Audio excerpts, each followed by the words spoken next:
ये 3 सब्जियां या फल ऐसे हैं जो आपकी बातों को सुनते हैं और अपने में समाहित कर लेते हैं।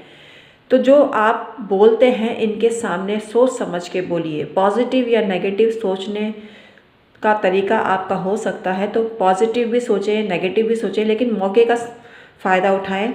मतलब अगर आप इन चीज़ों के सामने बोलते हैं तो संभल संभल के बोलिए। अगर आप इनके द्वारा तांत्रिक क्रिया करना चाहते हैं, तो किसी से बदला लेना चाहते हैं तो अलग शब्द उच्चारित करें, और किसी की शुभेच्छा चाहते हैं तो अलग शब्द उच्चारित करें।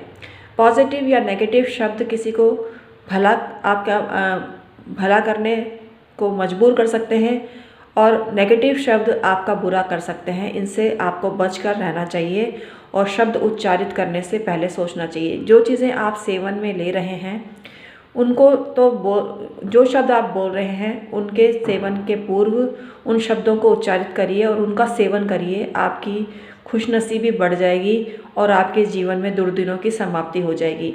लेकिन अगर आप किसी का बुरा चाह रहे हैं और वो शब्द ही, ऐसे शब्द ही आप उच्चारित कर देते हैं उन चीज़ों के सामने, उन फल के सामने, उन सब्जियों के सामने, तो आपको नुकसान हो सकता है। तो सावधानी पूर्वक ये काम करें। ये स्वतः जागृत वस्तुएं होती हैं जो तांत्रिक क्रिया के काम में ली जाती है। तो आज हम इसी के बारे में आपको जानकारी देना चाह रहे हैं। वीडियो पूरा देखिएगा जिससे तरीका जान सकें, और जो कौन सी सब्जियां या फल हैं जो आपको भला कर सकते हैं या बुरा भी कर सकते हैं। तो ये वीडियो आपके लिए बहुत खास बनाई है। इसको पूरा का पूरा देखना और शेयर भी करना। अगर जानकारी अच्छी लगे तो लाइक करें, शेयर करें और कमेंट सेक्शन में ओम नमः शिवाय और जय माता दी अवश्य प्रेषित करें। Hi everyone, my name is doctor Uma Shri. मैं अपने YouTube channel doctor Uma Shri में आपका वेलकम करती हूँ। आइए उन चीज़ों के बारे में प्रकाश डालते हैं जो आपको जाननी ज़रूरी है। पहली वस्तु है नींबू। नींबू में ये गुण होता है, समाहित कर लेते हैं जो शब्द आप उसके समीप उच्चारित कर रहे हैं और जिनका आप सेवन कर रहे हैं या किसी शत्रु बाधा के काम में ले रहे हैं, तो सोच समझ के आपको उन शब्दों का प्रयोग करना चाहिए। ये आपकी ज़िंदगी में खुशहाली भी ला सकते हैं, दुर्दिन भी ला सकते हैं। तो आपको नींबू के सामने कोई भी शब्द बोलते समय या नींबू की शिकंजी बनाते समय या नींबू का जूस बनाते समय या नींबू पानी बनाते समय आपको ध्यान रखना चाहिए इन बातों का। दूसरी चीज़ है जिंजर या अदरक।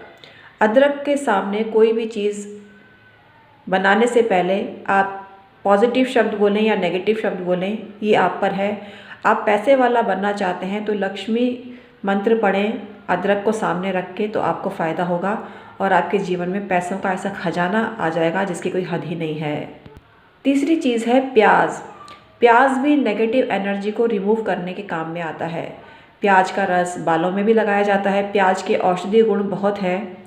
लू को मिटाने में भी प्याज का रस काम में लिया जाता है। तो आप किसी भी पर्पज़ से काम में लें, प्याज को सामने रखकर कुछ शब्द बोलते हैं तो आपको ध्यान रखना चाहिए किस प्रयोग में आप लेना चाह रहे हैं। अगर आपका पर्पज़ ऑयल बनाना है, प्याज का ऑयल, और वो खुद भी आप लगाना चाह रहे हैं, तो सावधानी पूर्वक शब्दों का उच्चारण करें। अन्य चीज़ है लौंग। लौंग भी बहुत कारगर होती है। अगली चीज़ है पीली सरसों। पीली सरसों तो बहुत जल्दी अभिमंत्रित हो जाती है, स्वतः जागृत चीज़ है।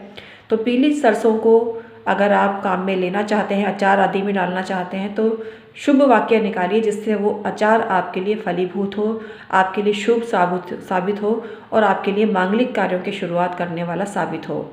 तो हमने इतनी सारी चीज़ों के बारे में बताया। इन चीज़ों का प्रयोग सावधानी पूर्वक करें और शब्दों का उच्चारण इन चीज़ों के सामने सावधानी पूर्वक लें। आज के लिए इतना ही। फिर हाजिर होंगे नई जानकारी के साथ। इसी चैनल पर इसी तरह की जानकारी मिलती है जिसका नाम है डॉक्टर उमा श्री। अभी के अभी सब्सक्राइब कर लीजिए। जो यहाँ है वो कहीं नहीं है, ये जान लीजिए। Thank you so much.